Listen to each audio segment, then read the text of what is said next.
personal experience, ang nagtutulak kasi dito, in fairness dito sa ating mga kapatid na police personnel, naniniwala ako, itong mga ito ay sumusunod lang doon sa, mayroon kasi Mr. Chair na quota during my, naranasan ko po yan.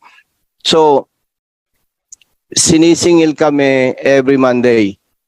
Kailangan ma-meet mo yung quota. Accomplishment.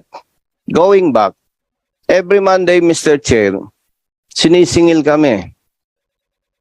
Parang, kapag ikaw ay chief of police at hindi mo na-meet yung quota, parang ang ramdam mo, anytime, marirelieve ka na Isa sa hinahanap sa aming accomplishment, hindi ko lang alam ngayon, yung accomplishments doon sa mga nasa watch list.